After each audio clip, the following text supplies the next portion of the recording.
From the News 19 Weather Center, I'm Chief Meteorologist Efren Afante on an update on Tropical Storm Helene.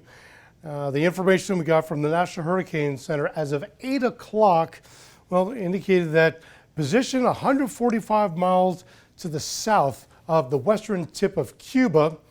Wind sustained at 60, gusting to 65 miles an hour. So it has been slowly strengthening throughout the afternoon into the evening after it was issued as a tropical storm about 11 o'clock this morning.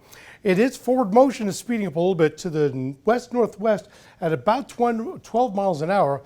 Pressure in the center is 991 millibars, so that number has been dropping, indicating that Helene has been strengthening and is going to continue to strengthen. Now, once it became a tropical storm about 11 o'clock, it's been really wobbling as it moves to the west-northwest. There's some indication that even though it's strengthening, looking at the profile of how it's shaped, thunderstorms are starting to wrap around the center of circulation, but they're not very organized yet to make it a complete coverage and especially start developing that center area that for a hurricane would end up being the eye. Tropical storm watches and warnings are already in effect, as well as hurricane watches and warnings for just about all of Florida, including the Keys. Tropical storm and hurricane warnings are in effect for portions of far western Cuba and far eastern portions of the Yucatan Peninsula of Mexico. By the 8 o'clock update, the wind profiles show that the winds were exceeding gale force and approaching tropical storm force winds of over 60 miles an hour, but the concentration of the winds for tropical storm force were pretty much from the north central to the south central portion of the circulation and everything to the east. It hasn't started building up full rotational winds all around the circulation, but even with that being said, the forecast models are indicating that at some point Wednesday afternoon to Wednesday evening, the winds will gain up to about 75 miles an hour, making it a Category 1 hurricane.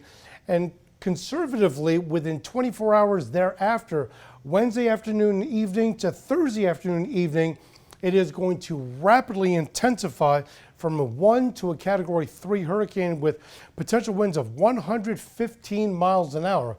And with that said, the projection from the National Hurricane Center of where it may go through, the cone of uncertainty, do have hurricane warnings in effect from just pretty much north of Newport Richey, Florida, all the way through the Big Bend to about Crestview, Florida. The anticipation is that the landfall could be anywhere from a very strong Category 1 to even up to a Category 3 hurricane, but nevertheless, you're still talking about landfall with winds at least, if not in excess of 100 miles an hour before it makes its way inland, and then sometime Friday morning then becomes a tropical storm as the winds die down to about 70 miles an hour. But the catch is that 70 mile an hour wind put it right in the southern portions of Georgia, where, at least where the trajectory is, they have hurricane watches in effect. But for the rest of southern and the coastline of Georgia, they're under a tropical storm watch. The trajectory of Friday from morning into the afternoon and evening is that the winds will degrade from 70 to 35 miles an hour before Friday afternoon and evening. It'll be positioned somewhere in far eastern portions of Tennessee. Notice the cone of uncertainty does not cover any portions of the Midlands. In fact, it only covers a few far western counties of the upstate. The thing that we have to watch out for is that if it does make landfall sometime Thursday afternoon and evening with winds anywhere from 100 to 115, especially as strong as they're going to be as a Category 3, the winds may not be as strong by the time we get into Friday morning, but the wind profiles are going to be very expansive, so we could have winds that are 40, 50, even 60 miles an hour by Friday morning, expanding as far out as Charleston and as far west as areas around Mobile to Tuscaloosa, Alabama. That's how wide of a scale we're talking about these winds because of how strong it's going to be prior to making landfall. Storm surge warnings are already in effect for pretty much the entire coastline, the western coastline of Florida, from the Big Bend all the way down to just west of Key Largo. Notice there's nothing on the east side of Florida. Well, with that being said, we would think for us also, could we possibly have any storm surge watch? At this time, as we got into after the 8 o'clock update, no storm surge watches were in effect for anywhere in South Carolina's coast, which is really a really good thing at this point. Nor do we have any watches or warnings as far as hurricane or tropical storm. However, right along the border of the Savannah River, along the low country, everything in Georgia is under a tropical storm watch. Is there a possibility that we could see, at the very least, a tropical storm watch for any of our communities in the low country, the central Savannah River area, or even the western Midlands and the upstate? That is a possibility, but with the winds, as we originally showed, where we're looking at 70-mile-an-hour winds at the time that it's going to make its way through Florida, through Georgia, over the Georgia-Florida state line, 70-mile-an-hour winds by Friday morning. Well, with the degradation of the winds all the way down to 35 miles an hour through the entire day, and that probably is about a 12 to 18-hour time frame, we're probably not going to see tropical storm watches for anywhere along South Carolina, along the Savannah River.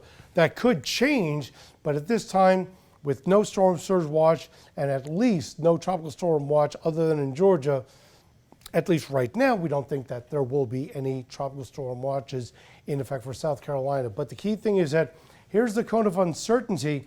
Some of the computer models are indicating, as the 8 o'clock update came out, a good number of the models are indicating that the track should be shifting more to the right or to the east. We'll see later on by the 11 p.m. update if that is actually moved out. But it's one thing to watch, because as it gets closer to us, we're going to have more effect of the tropical storm winds, but less in the effect of the other things that we are now watching very carefully, the potential for us. As it stands right now, as we get into Wednesday all throughout the day, the heaviest concentration, the heavy rainfall is going to be in the upstate.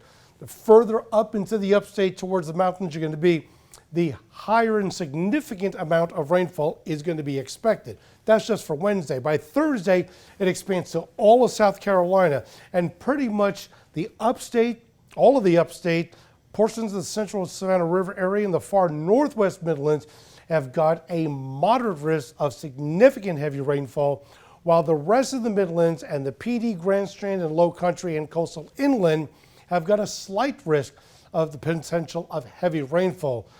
Actually, we don't have just one day, we have two. For Friday, mostly in the upstate, and a marginal risk for heavy rainfall in portions of coastal inland Grand Strand, the PD, the northern half of the Midlands, getting into the northern CSRA. How much rainfall are we talking? Currently, the Weather Prediction Center has indicated that the amount of rainfall we could see, portions of the eastern PD, the Grand Strand, and inland, anywhere from maybe 2.5 to 3 inches of rainfall. Then when we get into areas of the Midlands, pretty much the eastern Midlands, southern Midlands, all the way down the low country, possibly 3 inches. But then when we get to the north of I-20, getting into most of the upstate, we're looking at possibly 4 inches of rainfall. And then from the upstate until you get into the mountains and North Carolina and the Tennessee state line, possibly 5.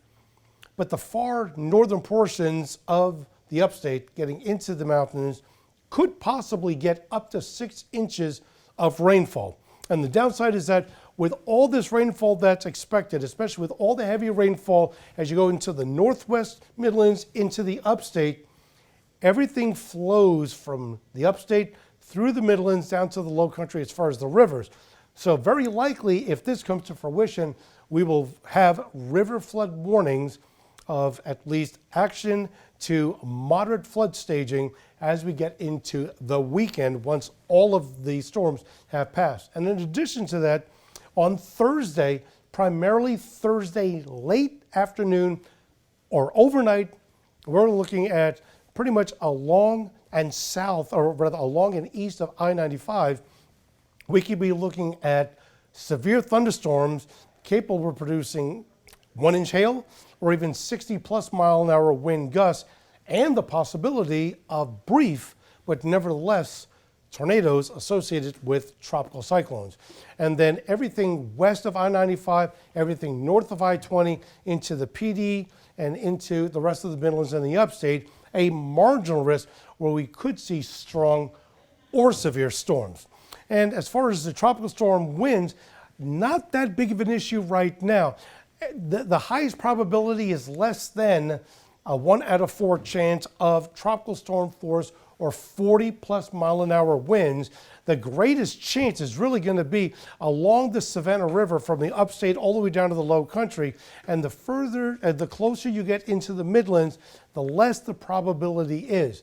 And the focal point for the tropical storms will be primarily southern, central Georgia. It will be windy, but we're not, at least at this time, anticipating that we're going to be dealing with tropical storm winds of 40+, sustained even. But nevertheless, the wrap is Thursday evening through Friday midday. We could be looking at the potential of heavy rainfall, gusty winds, strong storms, conditions that you do not want to be out there. And really, the easiest thing is that as we get into Thursday afternoon, Thursday evening, right through at least Friday by lunchtime, the best thing to do is stay home safe and watch News 19 both on air and online. You can download the WLTX News app, and if the power goes out, at least you'll be able to watch it on your app. But again, latest information from the National Hurricane Center that Helene was still a tropical storm, winds at 60 gusting to 65, quickly now moving to the west-northwest at 12 miles an hour, and the center pressure down to 991. And every indication right now of all the computer models is that once it makes its way into the mouth of the Gulf of Mexico, as it gets close enough to Cozumel and Cancun, whether it makes a brief landfall or not, by tomorrow it'll end up being a Category 1 hurricane, quickly intensifying to a Category 3 by Thursday, and the potential Thursday night into overnight into Friday landfall, possibly from a Category 1 to a 3, but by Friday morning as a tropical storm with winds of 70, by Friday evening, 35 mile-an-hour winds, but the impact will be felt in South Carolina and at least a good portion of our central and western Midland communities. I'm Chief Meteorologist Efren Infante in the News 19 Weather Center.